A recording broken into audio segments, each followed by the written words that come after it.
Success کس کو کہتے ہیں؟ کامیابی. اور ہر کوئی یہ کہتا ہے کہ مجھے سکسیس کی طرف سفر کرنا ہے.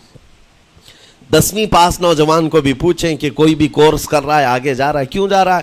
کچھ سکسیسفل لائف گزارنا ہے, کامیاب زندگی گزارنا ہے. اس کے لیے دروازے کھٹکھٹا رہا ہے. تمہیں پتہ ہے ان مسجدوں کے میناروں سے جو آواز گونجتی ہے اذان کی, اس میں ایک لفظ آتا ہے. سارے لفظ تو آپ کو یاد ہوں گے. اللہ اکبر بھی کہا جاتا ہے, اشہد ان لا الہ الا اللہ بھی, اشہد ان محمد رسول اللہ بھی ہے. اس کے بعد ایک لفظ پکارتا ہے مؤذن, حی علی الصلاۃ.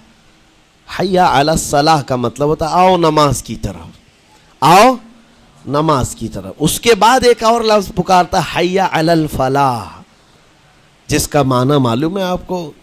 مؤذن یہ کہتا ہے آؤ کامیابی کی طرف, آؤ کامیابی کی طرف. ٹوٹل یہ دن میں 10 بار مؤذن پکارتا ہے. فجر میں 2 بار, ظہر میں 2 بار, عصر میں 2 بار, مغرب میں 2 بار, عشاء میں 2 بار. کتنی مرتبہ پکارا؟ 10 بار پکارا تمہیں, آؤ کامیابی کی طرف.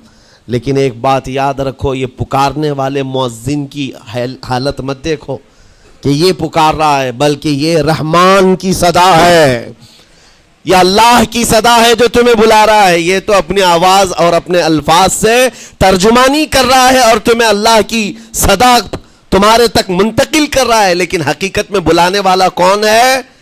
اللہ ہے. مسجدوں میں بلانے والا کون ہے؟ اللہ ہے. اللہ کی صدا پر آپ آ رہے ہو.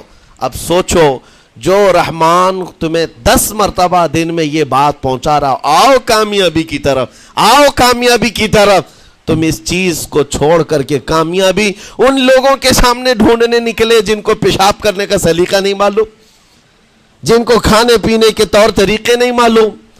ان لوگوں کے پاس ہمارے بچے اگر کامیابی ڈھونڈیں گے تو بات یہی ہے, ٹوپی کو سر پر پہنو تو اچھا لگے گا, لیکن دوسری جگہ پہننے لگو تو بیوقوف کہیں گے, ظلم کر رہے ہو ٹوپی کے ساتھ. اسی طرح میں کہتا ہوں مسلمان کو اللہ کی بارگاہ میں آ جانا سب سے بڑی کامیابی ہے. اور اگر دوسروں کے ہاں در در بھٹکتا ہے تو گویا کہ اس نے اپنی حیثیت کو ہی گرا دیا ہے. اسی لیے اقبال نے کیا کہا تھا, بہت اچھی بات, کہ وہ ایک سجدہ جسے تو گراں سمجھتا ہے. گراں کا مطلب کیا؟ بھاری. ایک سجدہ کرنے میں تو بھاری پن محسوس کرتا ہے. وہ ایک سجدہ جسے تو گراں سمجھتا ہے, ارے 1000 سجدوں سے دیتا ہے آدمی کو نجات.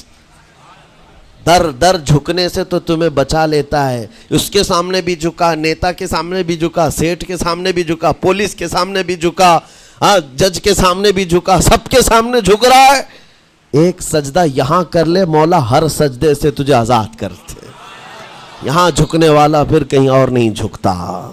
ہاں اسی لیے شاعر نے کہا ہے, مرد حق باطل کے آگے مات کھا سکتا نہیں, سر کٹا سکتا ہے لیکن سر جھکا سکتا نہیں. یہ ہماری تاریخ ہے جو آپ کے سامنے ہے. آپ کو پراؤڈ فیل ہونا چاہیے کہ رب تعالیٰ نے مجھے کون سی بڑی نعمت عطا کی, اتنی عظیم نعمت ہے. ایک واقعے کے ساتھ میں اپنی گفتگو کو آپ کے اندر ڈالنے کی کوشش کرتا ہوں. حضور پاک صلی اللہ تعالیٰ علیہ وسلم کے دین کی حلاوت اور چاشنی کس کو ملے گی پتہ ہے؟ 3 چیزیں. جو ایمان کی لذت جس کو ملتی ہے وہ پھر دوسری جگہ نہیں منہ مارتا, ادھر ادھر نہیں دیکھتا کہ کہاں کامیابی ہے, کہاں سکسیسفل ہے, بلکہ جس کو ایمان کی لذت ملی ہے وہ یہ سوچتا ہے کامیابی میرے نبی کے قدموں میں ہے, مجھے جو ملنا ہے وہ یہیں سے ملنا ہے. بریلی کے امام کہتے تھے, یا رسول اللہ خلق کے حاکم ہو تم, رزق کے قاسم ہو تم, جو ملا تم سے ملا تم پہ کروڑوں درود. اور تم ہو حفیظ و مغیث, یا رسول اللہ تم ہو حفیظ و مغیث, کیا ہے وہ دشمن خبیث, تم ہو تو پھر خوف کیا, تم پہ کروڑوں درود.